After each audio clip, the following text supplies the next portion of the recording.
آگے اللہ فرماتے ہیں الذی بارکنا حولہ، اس مسجد اقصی جس کے ارد گرد ہم نے برکتیں رکھی ہیں۔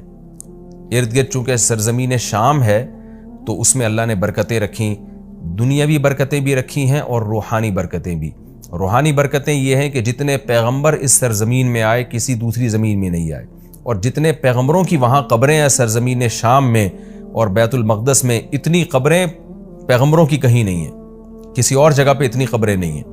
اور دنیاوی برکتیں کیا ہیں کہ وہاں کی پیداوار، وہاں کی ہوا وہ بہت صحت کے لیے مفید ہے۔ انار، وہاں کا زیتون، وہاں کی انجیر، یہ سارے ایسے برکت والے پھل اللہ وہاں پیدا کرتا ہے اور بہت وافر مقدار میں۔ میں ترکی کے میں شام کے بارڈر تک گیا ہوں۔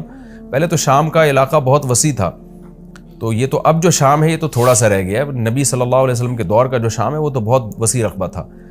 تو وہ ترکی کے بارڈر پہ جب آپ جاتے ہیں اور شام کی سرزمین ملتی ہے تو آپ کو اندازہ ہوتا ہے وہاں کی ہوا میں ایک خاص قسم کی ایک محسوس ہوتا ہے انسان کو اپنی صحت، اور ایک خاص قسم کی خوشبو محسوس ہوتی ہے۔ اور زیتون بہت کثرت سے پیدا ہوتا ہے، انجیر بہت کثرت سے پیدا ہوتا ہے، انار بہت کثرت سے پیدا ہوتا ہے۔ وہاں کے لوگوں کی صحتیں، ان کے چہروں کی فریشنس وہ صاف بتا رہی ہوتی ہے کہ اللہ نے زمین میں جسمانی برکتیں بھی بہت زیادہ رکھی ہیں۔ اور علماء نے لکھا ہے کہ اللہ نے جب یہ بتایا نا کہ مسجد اقصی کے ارد گرد برکتیں، تو اس سے خود بخود یہ ثابت ہوتا ہے کہ جس مسجد کے مبارک ہونے کی وجہ سے اس کے ارد گرد اتنی برکتیں ہیں تو خود اس مسجد میں کتنی برکتیں ہوں گی۔ تو وہ مسجد بہت زیادہ برکت والی ہے۔ تبھی حدیث میں آتا ہے کہ جو مسجد حرام میں نماز پڑھتا ہے اسے 1,00,000 نمازوں کا ثواب ملتا ہے، اور جو مسجد اقصی اور مسجد نبوی میں نماز پڑھتا ہے اسے 1,000، اور بعض روایات میں آتا ہے مسجد اقصی میں 50,000 اور مسجد نبوی میں 1,000۔ اور یہ بھی رسول اللہ صلی اللہ علیہ وسلم کی صحیح حدیث ہے، لا تشد الرحال الا الى 3 مساجد، کہ سفر کیا جائے گا صرف 3 مسجدوں کی طرف۔ کیا مطلب؟ وہ سفر جو بنیت عبادت ہو، بنیت عبادت یعنی 3 مسجدیں ایسی ہیں جن کی طرف سفر کر کے ان مسجدوں کی زیارت کرنا ہی عبادت ہے۔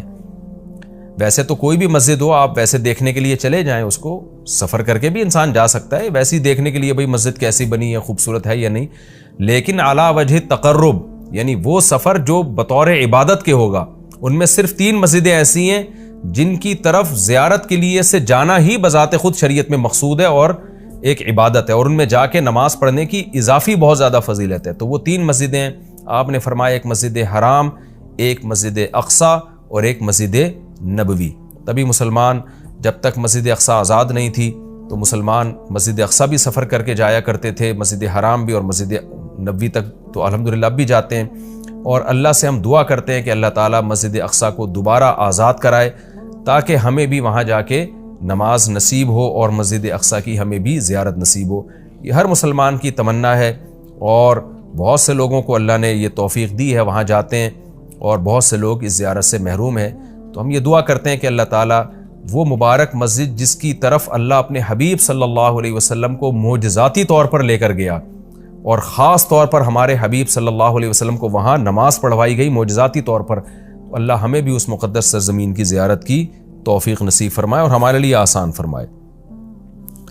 آگے اللہ فرماتے ہیں لِنُرِيَهُ مِنْ آیَاتِنَا، ہم نے یہ سفر اس لیے کرایا تاکہ ہم محمد صلی اللہ علیہ وسلم کو اپنی نشانیوں میں سے کچھ نشانیاں دکھائیں۔ وہ نشانیاں یہی ہیں کہ جو معراج کی رات آپ کو دکھائی گئیں، پیغمبروں کی زیارت کروائی گئی، جنت جہنم دکھائی گئی، تو یہ ساری بڑی بڑی نشانیاں تھیں۔ خود معراج خود ایک بڑی نشانی ہے۔ إِنَّهُ هُوَ السَّمِيعُ الْبَصِيرُ، اللہ تعالیٰ خوب سننے والا اور دیکھنے والا ہے۔ یعنی انسان تو محتاج ہے کہ جب تک اسے سنایا نہ جائے وہ سن نہیں سکتا، دکھایا نہ جائے وہ دیکھ نہیں سکتا۔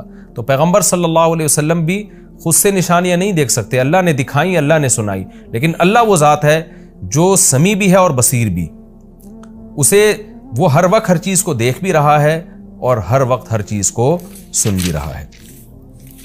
آگے اللہ تعالیٰ ارشاد فرماتے ہیں وَآتَيْنَا مُوسَى الْكِتَابَ، یہ پیغمبروں کا سلسلہ نیا نہیں ہے، پرانا ہے۔ ہم نے محمد صلی اللہ علیہ وسلم کو جیسے کتاب دی ہے اور محمد صلی اللہ علیہ وسلم کو نشانیاں دکھا رہے ہیں، تو آپ سے پہلے موسیٰ علیہ السلام کو بھی ہم کتاب دے چکے ہیں۔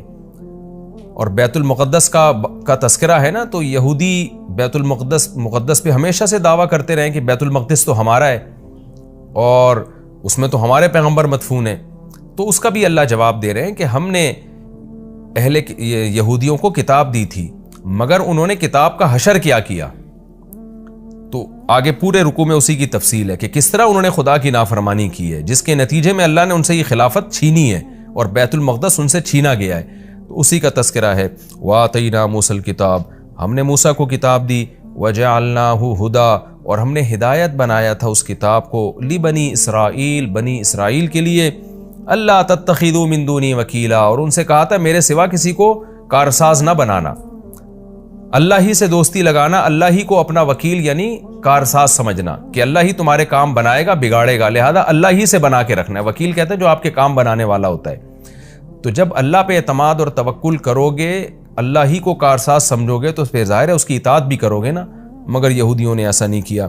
آگے اللہ خطاب کرتے ہیں ذریۃ من حملنا مع نوح، اے وہ لوگو جن کو ہم نے نوح کے ساتھ سوار کیا تھا، اے ان کی ذریت، یعنی اللہ تعالیٰ ہم سب سے، پوری انسانیت سے خطاب کر رہے ہیں کہ تم وہ لوگ ہو جن کو ہم نے نوح کے ساتھ کشتی میں سوار کیا تھا، ان کی اولادیں ہو تم۔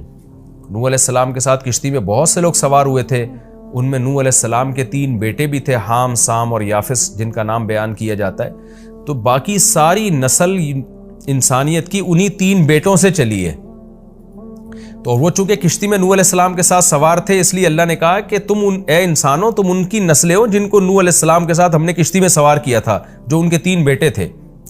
تو گویا اللہ کا بہت بڑا احسان ہے کہ تمہارے جو باپ دادے تھے نا، نوح علیہ السلام اور ان کے 3 بیٹے، وہ تو شکر گزار بندے تھے، جن کے شکر گزاری کی وجہ سے پوری انسانیت کو تباہ کر کے ہم نے چند لوگوں کو کشتی میں سوار کیا تھا، آگے تم انہی کی نسلیں ہو۔ اگر وہ شکر گزار نہ ہوتے تو تمہیں بھی زندگی اور حیات نہ ملتی، اس لیے آگے فرمایا انہ کان عبدا شکورا، نوح تو اللہ کے شکر گزار بندے تھے، تو تم انہی کی اولاد ہو جن کو ہم نے کشتی میں سوار کیا۔ تو گویا کشتی میں سوار کرنے والوں پر بھی ہم نے احسان کیا اور تم پر بھی ہم نے احسان کیا، کیونکہ اگر ان کو ہم کشتی میں سوار نہ کرتے اور طوفان میں غرق کر دیتے تو تم بھی پیدا نہ ہوتے۔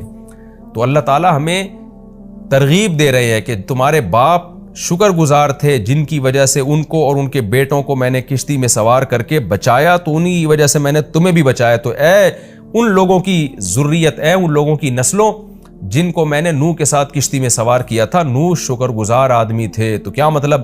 تم بھی میری ان آیات کو غور سے سنو اور تم بھی شکر گزار بنو۔ تو آگے نیا مضمون شروع ہو رہا ہے، وَقَضَيْنَا إِلَىٰ بَنِي إِسْرَائِيلَ فِي الْكِتَابِ لَتُفْسِدُنَّ فِي الْأَرْضِ مَرَّتَيْنِ۔ اس میں نیا مضمون ہے کہ ہم نے بنی اسرائیل کو بتا دیا تھا کہ تم زمین میں فساد مچاؤ گے، تم ناشکری کرو گے، جس کی وجہ سے تم پر اللہ کے عذاب آئیں گے۔